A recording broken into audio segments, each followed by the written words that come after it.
computer. Hare Krishna. So we're on page, to get straight into it, as I say, we're on page 187, according to my calculation or my sticker in my book. 187. And you'll have to forgive me, some of the slides that you might see come up, some of them might not have the picture put in there yet. I was planned to do it today, but I got distracted by another book that I was reading, this one, about one ashram. It's getting on late. But Hare Krishna. So proper pranams to Srila Prabhupada.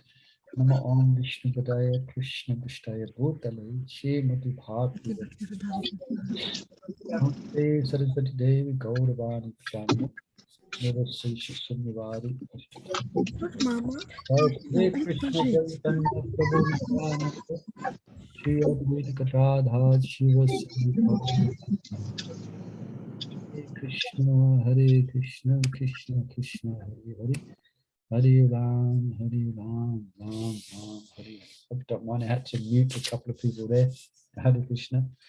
But please feel free to unmute if there's any questions or comments. So we're on coming to the end of chapter 11, which is taming the mind. Also, given it the title of unfolding the mind. So as far as I can remember, Maharaj has been doing that. He's been going through the Shankya system of analysis and helping us to understand the mind. And then I think Maharaj started to explain the means and the ways of being able to bring the mind under control or make the mind the best friend. Because we're on a mission to try and achieve Krishna's lotus feet, so we need as many friends as possible. One of those friends is the mind. So I'm also presently reading the Srimad Bhagavatam, Canto 5, where Jad Bharat is speaking to Maharaj Rahugana. And that and these teachings, specifically Jad Bharat is speaking about the mind, actually, to Maharaj Rahugana. And the main emphasis there is that the mind is the cause of our bondage. The mind is the cause of incarceration into the material world. The mind is the cause of our illusion. The mind is the cause of our bondage. Yeah. Birth and death and repeated species of life in this material world is caused by the mind. You could say by the uncontrolled mind. So it's quite extensive. And I'm sure Maharaj draws from that part of the Bhagavatam in this study here. So, well, some hands are going up. Anupama, hand that's shot up there. She'd like to read. It's going to ask. Eager to read. So if anyone else would like to read. And sure. I like that word. And again, this is quite technical, so we'll come to the end of this chapter. Make sure if you've got any things are not clear, please feel free to ask for some clarification, because your questions also help me to try and understand what's being spoken as well. Also helps if we can all help each other.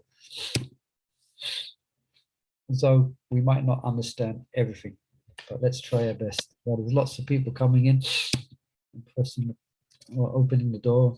Again, Vamsi Bhatt's just joined us. Hare Krishna.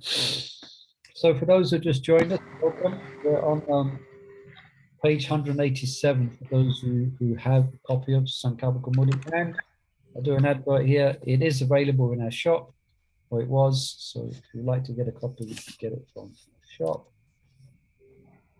So, okay, I'll keep quiet now. And let's hear some. It's reading from Anupama. You can read, Mother? From Hare Krishna. Yeah, in support of our conclusion. Yeah. In support of our conclusions, we refer to the last verse in which Krishna says that Arjuna has forgotten his past births. However, forgetting means that the instrument of forgetfulness does not change. Otherwise, how can someone forget? The Lord therefore implies that while Arjuna's mind may forget his past, that same mind existed in the past and it will continue to exist in the future. Krishna later unequivocally explains to Uddhava the continuity of the mind from one life to another. There can be no doubt about it. The Lord says, the material mind of man is shaped by the reactions of fruitive work. Along with the five senses, it travels from one material body to another. The spirit soul, although different from this mind, follows it. A relevant point to note is that in the very same way that the mind becomes forgetful of its past body, it also becomes forgetful of its spiritual identity and its relationship with the Lord. Originally, when the mind was absorbed in service to Krishna, its identity was spiritual. But when it became distracted and focused on material sense objects, it identified materially. As a result, we are in the material world. When by good fortune the mind is again brought to bear upon service to Lord Krishna, it goes through a process of reorientation, or rather process of reformation that is known as regulated devotion. Thereafter, when the mind becomes conditioned spiritually by contact with Krishna's names, forms and pastimes, and increasingly attracted to them, then it enters the realm of spontaneous devotion. And finally, when the mind has no connection with the modes of nature, and when it sees its body and the world as objects to be used in the service of the Lord, whom it loves, it attracts the state of ecstatic devotion. From the above, we may see that the mind's perception of the material world is a dreamlike illusion. What the conditioned soul perceives as reality is actually a temporary contact between senses and sense objects. Krishna, in the form of his Hamsa avatar, gives a vivid example of this. One should see that the material world is a distinct illusion appearing in the mind, because material objects have an extremely flickering existence and are here today and gone tomorrow. They can be compared to the streaking red line created by whirling a fiery stick. When a burning stick is whirled around, it appears to be a red circle of fire. However, this fiery circle is an illusion existing to the eye and mind only as long as the stick continues to whirl. Similarly, the sense objects of the material world, manifested by the modes of nature, are perceivable to the senses and mind so long as those modes are active. When the modes are no longer active, the sense objects and their aggregate, the material world, cease to exist. A comprehensive spectacle having only been temporarily manifested to the senses and the mind. In the same verse, the Lord continues its explanation of the fiery stick. The spirit soul by nature exists in the single state of pure consciousness. However, in this world, he appears in many different forms and stages of existence. The modes of nature divide the soul's consciousness into normal wakefulness, dreaming, and dreamless sleep. All such varieties of perception, however, are actually Maya and exist only like a dream. When the glowing... Wait, just pause there. Okay. Yeah, thank you. So, give the picture here, but is anyone, if you look at this picture, is it moving or not? No. Yeah. It was moving before, now it stopped. It seems to be moving. It's going round and round. What are you trying to do, Muli Prabhu? Tricking us. Yeah. Well, actually, it's a picture, so so it's not moving. It's one of these optical illusion pictures. It's actually not moving at all. It's like a static picture, so it can't move. But the way the artist has drawn it, it tricks the eyes and it tricks the senses and it tricks our sense of perception, and it looks like it's moving.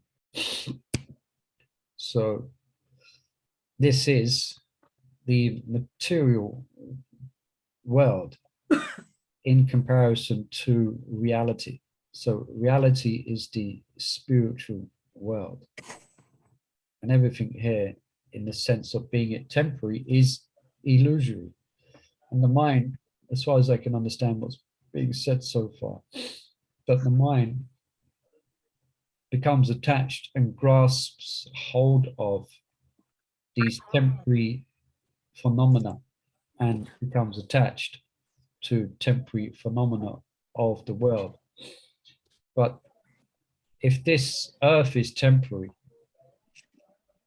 then everything else, then everything on the earth is also temporary, and therefore of not actual any substantial reality. Of course, that's easy to perceive when one's standing outside of the illusory world and one's situated in transcendence. For us, we have to accept it in one sense on faith. And as Maharaj said, is when we begin to rein the mind in. And interesting how he said how when we, perhaps I need to understand that more, that when we're free from the modes of material nature, where did he say that? Then, God, one second. it hits my throat as a. I'll have to mute Are you someone. taking history? 1 second. I'm just playing. It's like playing games here. I have to mute people when I hear noises. So yeah, when the modes are no longer active, the sense objects and their aggregate, in other words, the material world, cease to exist. Yeah. The comprehensive spectacle having only been temporarily manifest to the senses and the mind. So let's speaking about Sudha, Sattva. The one is situated in the spiritual atmosphere. Then I think, as far as I understand, then one is seeing, one sees the material world as nothing but a spectacle, and therefore nothing to become attached to. But that will come hand in hand with becoming attached to the spiritual world, as Maharaj said.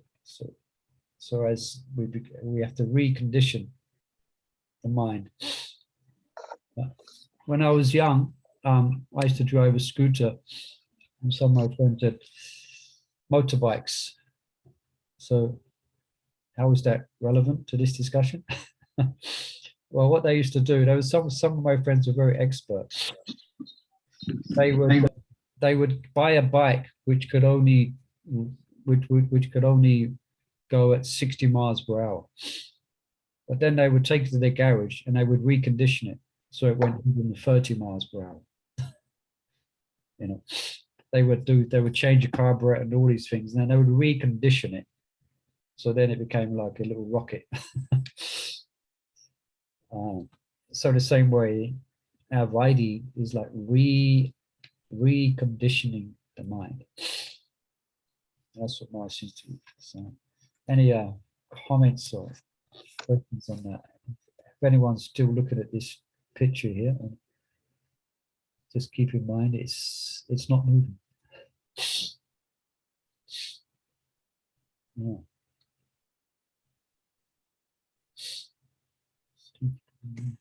Prabhu, does that simply apply to the eyesight, the sense of eyes, or does it apply to other senses like hearing or tasting? Everything. Especially, I suppose, let's take one example, like emotions, love and hate. You know, sometimes someone's in love, then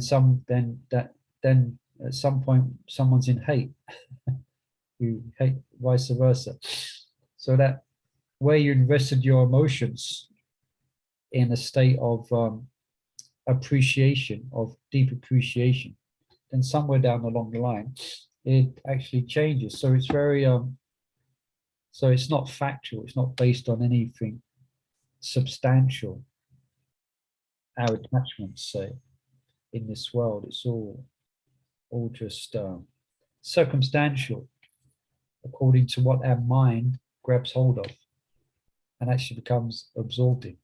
You know, I won't give other examples when I was young, but Krishna Prabhu. the state of mind at that time is not the same state of mind I have. And the things I was really enthralled about when I was young, and the music I was really absorbed in.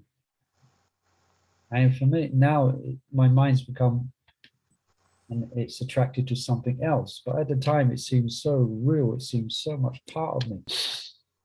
Remember, I used to follow one particular fashion, and it was like I so much identified with that. But now I look back and I can say I was in illusion. But at the time, no way. If anyone told me that the fashion I was following was illusion, then I would have put up a fight. I would have stood by it. So yeah, to answer Mother Short's question, that's what's being explained here. Yes, Mother Nitai Mata, you heard your voice. Krishna. Prabhu, I was thinking Krishna consciousness. Your voice is faint again, Mother. If you could speak a bit louder, it would help us. Okay. Sometimes difference of like okay in Krishna consciousness we are sadhakas trying to practice. So even the difference of opinion can it be illusion then? I didn't catch. Can someone else perhaps repeat did someone else hear the question? Can the No, it wasn't clear. Okay, do you have to No. try again, Mother? It wasn't clear. Breaking up as well. can the difference of opinion also be illusion? Can the different what? Difference of opinion. Oh, difference of Difference opinions also be can be Opinion, illusion. also be illusion. Yeah, that's why there's Prabhupada describes the example of wet stool, dry stool. You heard that Prabhupada describes like that? Like someone's that stool's I won't know the details, perhaps you might just before your dinner.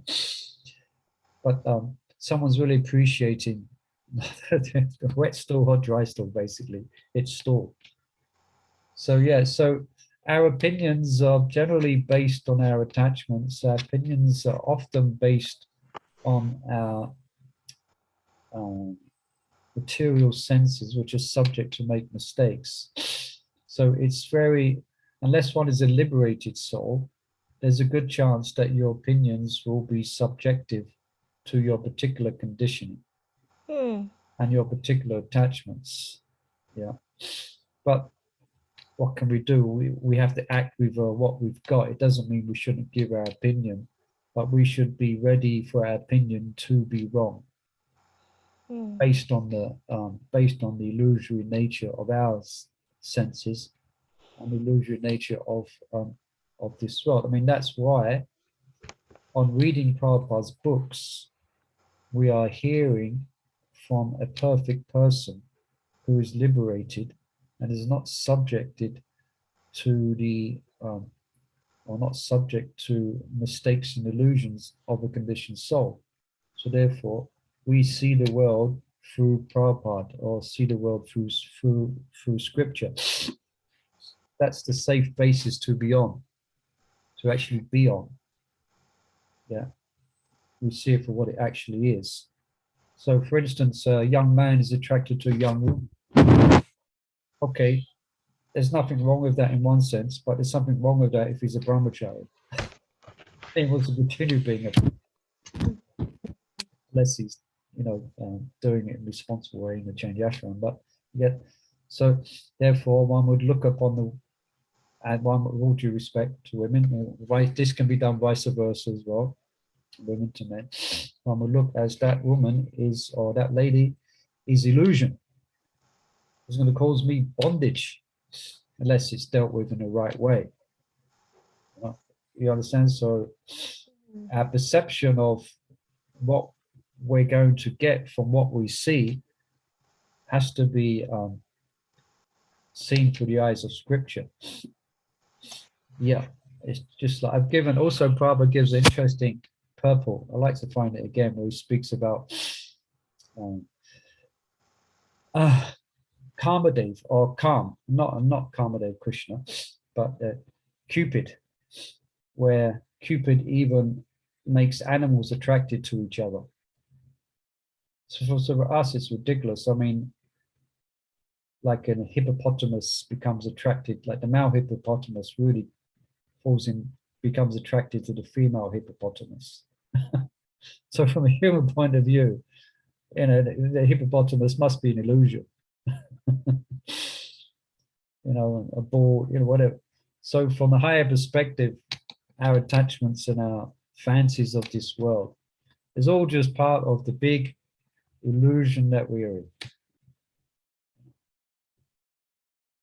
But we can't just snap out of it. We have to, that's why it's good to be, you know, we should regulate our lives through scripture and regulate our lives through certain principles that we follow, and try and lead simple lives, so we don't become more illusion than what we have to be. We have to, you know, we have to operate in illusion to like some degree. Like ladies get married to men and like that and have a family. In one sense, you could say it's all illusion. It's all temporary. But we can't artificially act on that platform. So therefore we have to manage our way in this world of illusion very carefully, that it doesn't become more, we don't become more entangled than what we have to be. Murli Prabhu, can I just ask you, you know, as you say, we get, you know, get married and all that. But the thing is that then we do get attached with our family. So, I mean, you know, so in a way, it's difficult for getting detached. Obviously, not to go in that line. It's hard. So I think like, you know, just generally for our culture, you have to get married and have children. Yeah. But realistically, it is not really, you know, the attachment is going to be there with your kids and with your family. So you know, we need to detach ourselves. Yeah. So it's very hard, isn't it? Yeah, it's not easy. Even Prabhupada said a sannyasi may become attached to his danda. Of course, the consequences are a lot less implicating. But yeah, so therefore, example is given, just like a coconut, when it becomes ripe, then the inside is loosened from the outside. So as we make our way in this world, family or not, and we engage in developing attachment for reality, which is Krishna. And then within that, we can begin to develop a sense of detachment even within the range of sense objects. So that at the time of leaving this world, we're not over concerned what's going to happen with our grandchildren. We're just absorbing Krishna. Let the world take care of the grandchildren, because it will without us. Exactly, yeah. So as we develop attachment to Krishna, I mean, that's the idea. So I mean, yeah, and that will happen if we hear about Krishna, if we chant Krishna's name, and we begin to fall in love with Krishna, we become attached to Krishna. A family, a society won't be an impediment if we're following Krishna consciousness. But it's not easy. It's no doubt, but we regularly hear and chant, and we take the medicine regularly, gradually. What if we consider the family members as part of Krishna and you serve them in a mood of serving them? Yeah, I mean, that's only natural. But for the Queen, couldn't you pray? Queen Yeah. Kunti, and who was her family? Pandavas. Yeah. And what did she say? Let my attachment be gone. For all. She just wanted Krishna. Untie my It's Krishna. attachment. Yeah. So like the family members, I mean, ideally, I mean, it's not in the family. No, ideally, is they're helping. Of devotees, they're helping everyone. They're helping the parents, the grandparents are helping the children to remember Krishna, and vice versa. We're all like, in one sense, it's an ashram where Yeah. Krishna is the center. Yeah, but So the thing is that Brahmachari ashram. yeah, I agree with you. But the thing is that they are you serve them, but same time hope that when we're leaving our body, we do not remember our family. We obviously we want to remember Krishna when we leave our body. Hopefully that we do not remember our grandkids or whoever we are attached with. Yeah, but yeah, so therefore, it's not something that we will have to, in one sense, we shouldn't artificially, like when we're approaching death, don't allow any family members to come anywhere near us. No, that's I don't want to hard. remember you. It's just that, you know, when the soul becomes attracted to Krishna, or when Krishna manifests by his mercy, you will just go to Krishna. Everything else will be not important anymore. You know, not important. Just Krishna will be important. And that will be a natural thing. It's not as if you have to, okay, lock everyone. I mean, there is, Bhaktivinoda Thakur did that in one sense. Yeah. He kind of locked himself away. But that was his intense, that was his Nam Bhajan. He just wanted to do anything. But I was lost my train of thought and say something. Yeah, but it should be it would be yeah, just like I remember my father when he was in his last days, you know. Although he's a non-devotee, he became very detached from his wealth and his properties, you know, his property and his wealth. For him, when I started to speak to him about what's going to happen with his flat and things like, he said he's like reaction was, what does it damn mean to me anymore?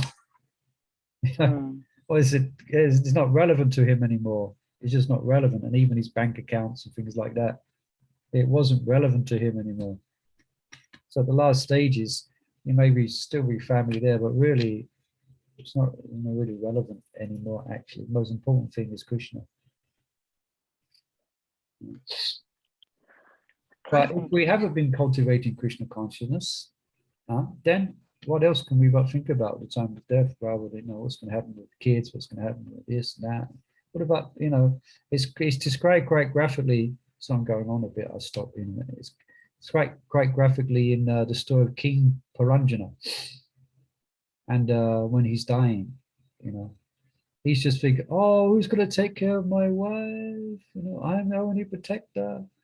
Who's going to do this? I protected all these years. And he's just thinking like that. He's so concerned about his wife and what's going to happen to her. What's going to happen to her. So his mind is absorbed. So no guesses for his next birth. There's no prizes for that. He took birth as a queen in the material world. Anyway, perhaps we better read on, shall we? Yes, please. Read on. Yeah. Okay, so let's see who's out there. Got their hand up. Chandravali Mother, you can read. When the glowing stick. Okay. When the glowing stick is no longer whirling, the observer can see it for what it is. And in truth, that state of perception was always his actual condition. He was temporarily bewildered by the action of the person whirling the stick. Similarly, the living entity has a natural state of being, known as the fourth stage of consciousness, Brahmabhuta. But he is bewildered by the manifold actions of the combination of the three modes of nature. And by falsely identifying with these modes, he is cast into illusion. This illusory existence, as mentioned previously, is also like a dream which is also a product of the mind and senses, but which is not the natural waking state of the dreamer. Whether seeing the creation as a whirling stick or a dream, by devotional service, the living entity is able to quit this Maya and her threefold influence of wakefulness, dreaming, and dreamless sleep. Attempts at non-devotional renunciation are futile, for it is not possible to separate the mind from its object for reasons already explained. Moreover, the connection between the mind and sense object is a long-standing one, so much so that the mind considers its object the basic of its existence. Were there not enough material desires also were there that not enough? Material desires are also live as open invitation for sense objects to take up residence in the mind. Any reasonable person will therefore conclude that divorce between sense object and the mind is neither possible nor desirable. Rather, the mind's addiction to sense object should be exploited for the spiritual upliftment of the soul. I like that. They should be exploited for the spiritual upliftment of the soul. So we have to replace it. We cannot stop it. We have to replace it. Then Samaj next will quotes from Prema Bhakti Chandrika by Norton Das Thakur. This principle of exploiting for the spiritual upliftment of the soul. So some verses here. And you can continue, Robert Chandrika, unless there's any questions. In the following song from Prema Bhakti Chandrika, Narottam Das Thakur beautifully and practically describes how the mind's nature and modes should be engaged in the proactive ways. Srila Prabhupada would often refer to this song and elaborate on the very verse beginning with Kama Krishna Karma Arpanam. In his effortless way, Narottam Das Thakur echoes the more complex philosophy of Srimad Bhagavatam. He says, "Oh friend, behold the form of Krishna's devotee and respectfully associate with them. In their company, faithfully practice the ninefold process of devotional service, which includes hearing about the Lord, chanting his glories, worshipping him, offering obeisances, and remembering him. These 9 processes constitute the very cause of devotional service. With all senses serve Lord Govinda and decline to worship the various demigods and demigoddesses. Instead, dedicate yourself to exclusive talks of pure devotional service. The many philosophies and speculation that are heard here and there are all products of the conditioned soul's pride. Trying to understand them only brings pain to the heart. The insubordinate senses are like enemies that live within the body. For example, if like a yogi, you deny the ears the things it wants to hear, it will rebel. Similarly, if like a jnani, you tell the mind to be absorbed in the philosophical idea, or if like a yogi, you try to make it unwavering, the unruly mind will disobey you without a doubt. Instead, you should skillfully engage lust, anger, bewilderment, greed, fascination, envy, and pride. That perfection is accomplished by worshipping Lord Govinda, a process by which anyone can overcome these enemies and attain a blissful heart. Lust can be engaged in offering the fruits of work to Lord Krishna. Anger can be directed towards the enemies of devotees, and greed can be focused on the hearing the topic of Lord Hari in the association of saints. Bewilderment can be displayed in the hope of attaining your worshipable Lord, and madness by glorifying Krishna's transcendental qualities. In this way, all the senses can gradually be brought under control. On the other hand, if lust is not controlled, then it becomes a breeding ground for the host of vices that will check your advancement on the path of devotional service. However, if you stay in the association of saintly devotees, then the power of their company will carry you beyond the influence of lust, anger, and their accomplices. Additionally, try to avoid becoming angry, for the impulses of anger should always be abundant, as should the 6 enemies like greed and bewilderment. Moreover, you will be able to ignore the inferior temptations offered by the senses if your mind is empowered by remembering Krishna Chandra and by chanting his names. When the alluring of senses hear the kirtan of Govinda's name, then immediately flee, just as a herd of elephants when they hear the roar of a lion. Oh friend, take my advice and engage in single-pointed devotional service to Krishna. Then your difficulties will take flight and you will live in a realm of transcendental pleasure. The nature of the ultimate sense objects, Krishna's names, forms, qualities, and pastimes, are such that for the mind they are not only supremely attractive, but simultaneously supremely purifying. With a minimum of regulated offenseless practice, the mind will enter into Krishna and he into the mind. Such attraction of the mind for Krishna naturally drives away the effects of and the desire for sense gratification.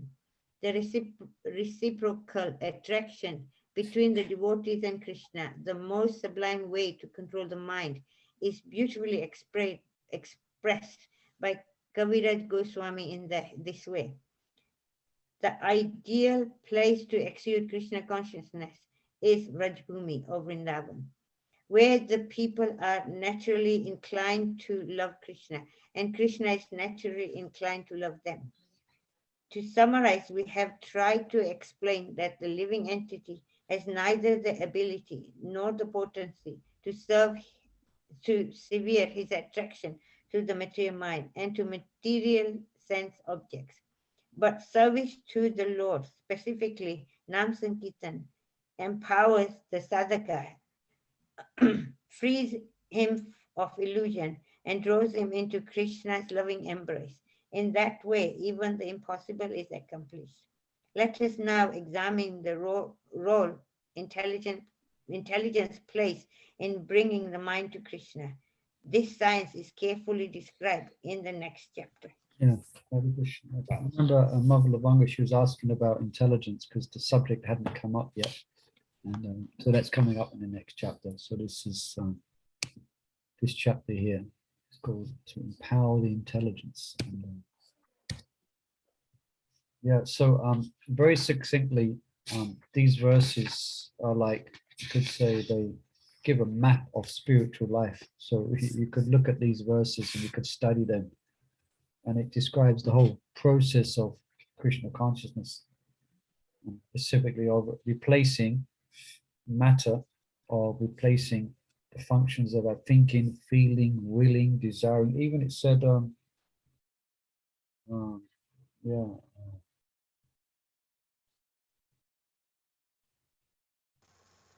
pride, the conditioned soul's pride.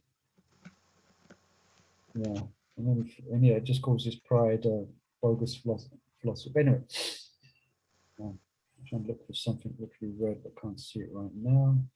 Anyway, so there you go. That's the process of Krishna consciousness. It's one of replacement. It's not one of negation. It's one of replacement. Like Mayavadis, the process is of negation. Yeah? And they will have a hard time with that. And Krishna speaks about that also in the Bhagavad Gita.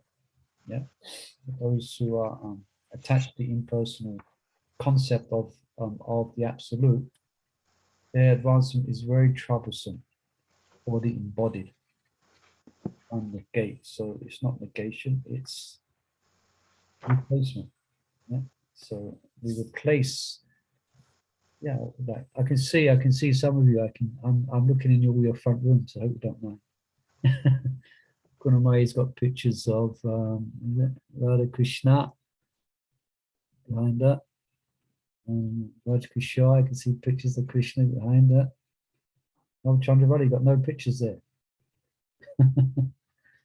That's the pictures in a different place. My pictures are on my desk. I'm at my desk.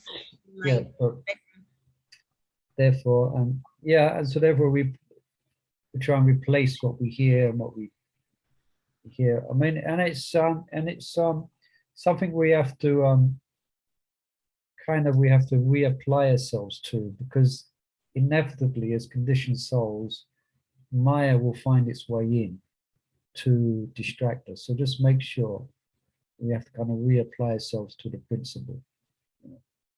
Like for a conditioned soul, the material world is a fascinating place, you know. So for instance, there's like particular issues on the news, you might find yourself getting like this war in Ukraine, no? Yeah, I mean, it's serious, and it's actually tragic what's happening, and it's actually, yeah, it's tragic what people are going through. But for example, it may take the place of our Krishna consciousness if we're not checking ourselves, you know.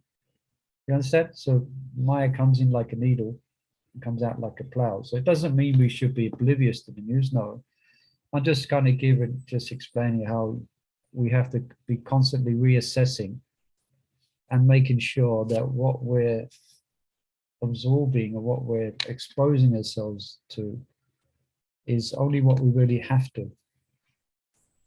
And we spend most, so all our senses should be more or less Savayamana Krishna Pada Vinda Yoga, Chasna Kuntukanana Vada, Hari Mandi Matinadi, Shushukam Chakra, Sat Kotoda. So that's the thing we have to keep on reassessing. It's not just here, we press the button one day, that's it. No, because our mind and senses are still conditioned the wrong way. So we have to kind of reapply ourselves, okay, and replay it. Just keep doing it, and then eventually it'll become natural for the mind. Yeah. Any questions on this before we begin reading about empowering intelligence? I found this picture, it's a good picture, no? This picture is great, just what I was looking for. That's what we want. We want to get in the mind. This is like the words of the spiritual master, you know, in Prabhupada, this is called an adjustable spanner. I know that I still work with these things. You adjust the size of the spanner here. See, you twirl that thing around, it becomes bigger. There's adjustable spanner. So this is the teachings of Shastra, the directions of the Guru, and this is the soul, you know. This lady says the soul, and this is the mind. So we have to kind of rework it, you know. Hare Krishna Prabhu, Yes. in this book it says number 17 is a reference is IBID. Which book is that, Prabhu? Yeah, anyone know what that means? IBID? I don't know. It's something that's used to denote. Yeah, it's a classic. It's like a Okay, yeah. primary key, unique value to reference the book when you buy in a library or a book or anything. It's the unique value that's been given to that book. So that's the primary IBID. So what does it mean? Like okay. And about like I'm just looking for. So when you buy a book, or when you have at the back of the book or front, there will be this ID that will be associated to the book. Okay, let me just look for. It says IBID number 17. So I'm looking for 17. Oh, this is. Oh, okay. Number 5. Yeah, I've got it. On 189 at the top, it says 17. And then it's given, and then you go to the back and it's got IBID. So how does that? It says that it's related to when you're citing something that you cited from a source that was previously cited. Oh, so it okay. means that you've already cited the source. Oh, great. Okay, thank you. So that means it's been, so that means it's coming from again 11, 13, 34. Yeah. Okay, great. Okay. Thank you for asking that question, Imamata. All these years I've been wondering what that word meant. Now I've discovered it. Hare Krishna. All right, we have 15 minutes left, and we're going to try and empower the intelligence now. So the intelligence plays quite a role, very important. So let's begin looking at that. So chapter 12, this is page 195. So we have one hand up here reading. Kunamai, Hey, Krishna. you'd like to read? You can empowering intelligence. You read a couple of pages. Having repeatedly mentioned that the intelligence plays a pivotal role in bringing the uncontrolled mind to heal, let us now study what the intelligence is and how it works. In the following verse, Lord Kapil identifies the intelligence as a part of the internal subtle self, Antakaran, which he refers here as the Antar-Atma. Atmaka. The internal subtle senses are experienced as having four aspects in the shape of mind, intelligence, ego, and contaminated consciousness. Distinctions between them can be made only by different functions, since they represent different characteristics. In order in which these senses are listed is indicative of their hierarchy. It is the same hierarchy that Lord Krishna describes in the verse beginning with Indrayani Parani Ahur. In other words, in terms of its functions and power, the intelligence is of a higher order than the mind. We shall later see that this supremacy plays a fundamental role in a devotee gaining control over his senses and mind. In a nutshell, it can be said that the intelligence is the faculty that presides over and guides the mind. Again, Lord Kapil describes the origin and general function of the intelligence thus: by transformation of the false ego in passion, intelligence takes birth, O virtuous lady. The function of intelligence are to help in asserting the nature of objects when they come into view and help the senses. Basically, intelligence is of two kinds: natural intelligence and empowered intelligence. Natural intelligence is a kind of intelligence displayed by conditioned souls according to their karmic ability. Although intelligence is one, to the degree that is affected by the modes of nature, natural intelligence may be said to be multifarious. For example, the acumen by which bewildered souls invent artificial intelligence and nuclear bombs may be called misdirected intelligence. That is one kind of natural intelligence. Better than that is the intelligence that is gained through experience when in search for solutions to the problems of life. That is experimental intelligence, another kind of natural intelligence. But better yet is the intelligence that pious souls acquire through understanding that their lives must be guided by Vedic authority. This is called Sabda Praman and is yet another kind of natural intelligence. Empowered intelligence is again different. Krishna himself describes it to Arjuna in this way: to those who are constantly devoted to serving me with love, I give the understanding by which they come to me. Knowledge that is given by Krishna is reciprocation with faith in him and for the purpose of perfecting Krishna consciousness. It is called Buddhi Yoga or empowered intelligence. This kind of intelligence will vary in proportion to a devotee's purity of heart. And for the surrendered devotee with mature attachment, the Lord gives transcendental intelligence, including knowledge of the devotee's eternal form and his relationship with the divine couple. That is the perfection of empowered intelligence. No doubt, both natural and empowered intelligence come from Krishna. However, it is empowered intelligence by which the faithful seeker systematically from the stages of Shraddha to Prema. The symptoms of empowered intelligence becomes increasingly evident as a devotee recognizes the existence of eternal spirit soul and identifies himself not as a material body, but as a transcendental entity. As a practitioner increasingly employs his intelligence to understand the science of devotional service, Krishna gives him increasing realization on how he can succeed in those sankalpas that lead to the Lord. This is confirmed by Lord Krishna thus. As all surrender unto me, I reward them accordingly. Everyone follows my path in all respects, O son of the path. Perhaps you just pause there, Mother Kunamai, and then you can finish this section that gets to the start. We'll just pause there for a minute because so Maharaj has given a breakdown of the different types of intelligence, which I found interesting when I was reading through this and studying this. I've never seen it explained like this. So in other words, intelligence will work different ways according to its influence, how it's influenced by, say, the material world and the modes of material nature.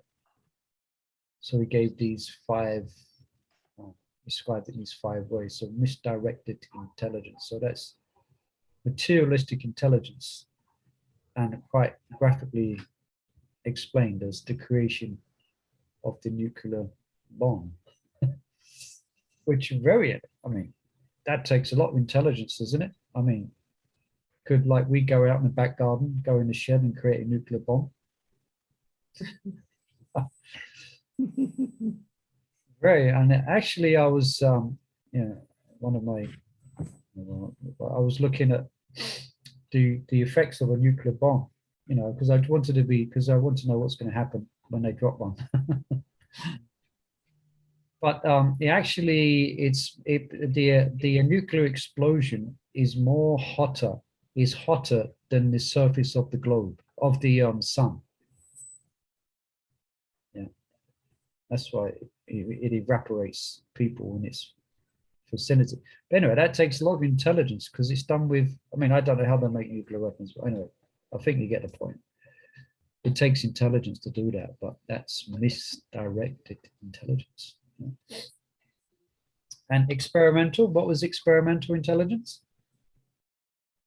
Remember that one? You can look if you want. Is that your karmic intelligence? Let me just look. I'm asking because intelligence that you get from your karma and yeah, that's what was. Let me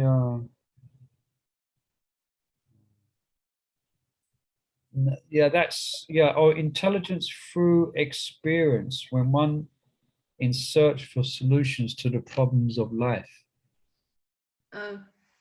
So like today I didn't do, no one came, there was no customers, but I was doing I'm doing a presentation on the 24 gurus, So for instance, how we can learn in this world, we can learn from the earth, to be tolerant like the earth. We can learn from the wind. Wind is carries sense, carries smells, but it remains detached. Like that, different examples are given.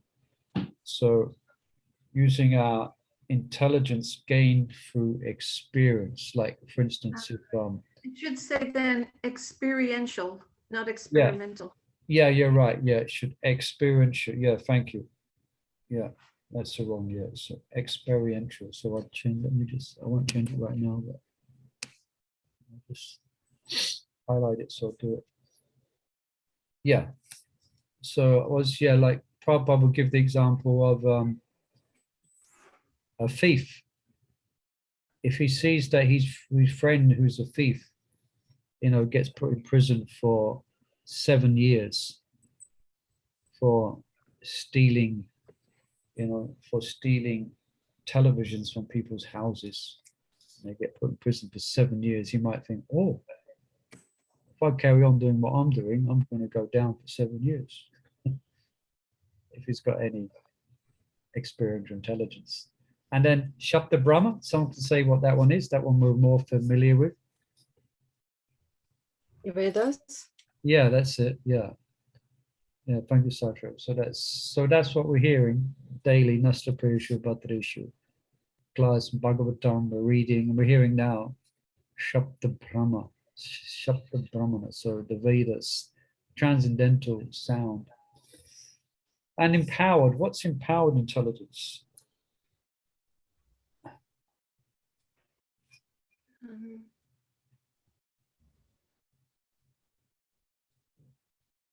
Your intelligence is guided directly by a higher source like Krishna or the Guru. Yeah, that's it. And there's a Like- verse, a verse I'll quote it. Telling, you know, the slok that Krishna is saying at the bottom. Yeah. To- Samsatata Yuktanam. Well-known verse. Pujatam Pujidova. So that's the gift.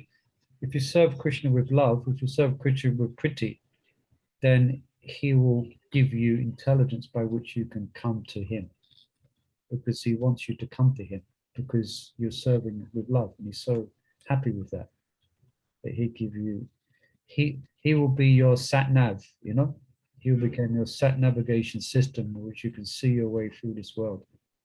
You know? You just have to put in a destination, Goloka Vrindavan, Yeah. and serve him. Goloka Vrindavan.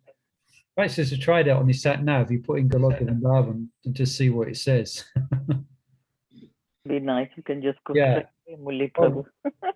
Or direct you straight to say, come up with, okay, first you have to get prema, then you can, anyway, get the point. So empowered intelligence is that what's been gifted to the jiva by Krishna, because he's pleased with them for their attitude.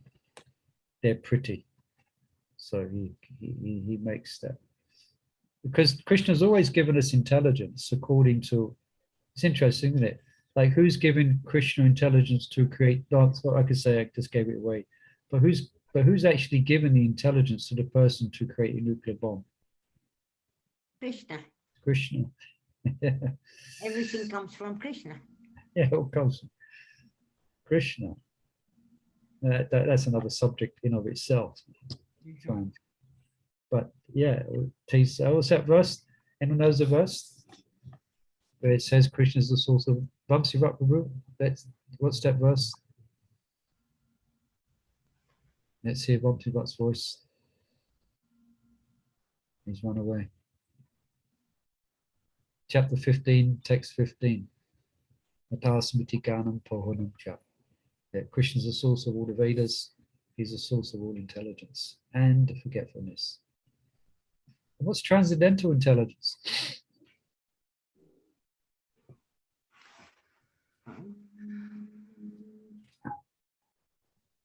Guess what? Intelligence that's above the modes of material nature and is on the spiritual platform. Yeah, Spiritual. I think Maulavanga is doing very well because she doesn't have the book. Do you have the book, Mother? No, I don't know. Yeah, but she's doing very well. She's just remembering what we said. And actually, yeah, let me just find it. It's specifically in relation. Page 197. Yeah. Can you just? I think it's to do with being real one's relationship with Radha and Krishna. Can you? Are you on that, Mother Chandravali? You can just. I can just read the that paragraph. Yeah. Like, no doubt both natural empowered and empowered intelligence come from Krishna. However, it is empowered intelligence by which the faithful seeker rises systematically from the stages of Sabda to Prema. The symptoms of empowered intelligence becomes increasingly evident as We're looking for transcendental, so go a bit further. Under that, as the practitioners increasingly employs his intelligence to understand the science of devotional service, Krishna gives him increasing realization on how he can succeed in those sankalpas that lead to the Lord. This is confirmed and The slok, all surrender unto me, I reward them accordingly. The practical application of such intelligence brings with its substantial reward, foremost for which, okay, I can't come through. Oh, that's okay. That's good. So interesting. Raj is making quite, because there's not so much distinction between empowered and transcendental. It's quite subtle, but Miraj is explaining that there is a difference, you know, different levels at which Krishna may reciprocate with the jiva. So empowered, then empowered intelligence to guide one towards him, then in the details of that revelation, then it becomes transcendental. Okay. Now, I just looked at the time. Time is 7:01. So we'll leave it here. But next week we're going to begin. There's a question which often comes up. So we're going to begin here. I found this good picture for someone who's asking a question. Yeah. So this question often comes up in a class often. You know, why is the intelligence ranked higher than the mind born from a mode of passion? While the mind is actually, if you read, the mind is actually born, is manifest from sattva, from goodness. So what, and intelligence, if you read when it describes Shankya and creation, it comes from passion. So why is the intelligence ranked higher than the mind born from the mode of passion, while the mind is born in the high, anyway, like that. So we'll get into that question next week. And this is what this man's thinking as well. He's wondering what's going on there. All right. So where are we on page 197? Yeah, sorry, I got grabbing away. Where do we finish? I think the reason that intelligence, isn't it? 197 bottom. 197. Yeah. Just a question. Yeah, I've got it. Yeah, okay. So yeah, next week we'll continue. So please, everyone, if you can join us next week, and we'll continue for this reading of the Taming the Mind, how to tame our mind. And hope we found some of this interesting. One question. Yes, please. Your presentation on 24 gurus, if it's 24, was it online or? No, I don't know if Doyle Chaitanya turned on the camera, then it was online. But today, no one was there. No one came. Last week was good. We had about 14 people. But Well, in today, the temple room. yeah, in it's the the temple. temple room, yeah. Oh, no. Every Monday. What, lunchtime? Yeah, that's it. Oh, wow. I'll keep in mind. I might be off next Monday. I'll see. Yeah, no, come along. Let's try it. Thank you. Okay, thank you, everyone. Look forward to tomorrow's hearing and chanting. Okay. Hare Krishna. Srila Prabhupada. Murli Prabhu. Thank you, everyone. Thank you. Thank you, Murli Prabhu. His Grace Murli Prabhu ki jai. Sacrificing the Patita Bhavibhya Vaishnavibhyo.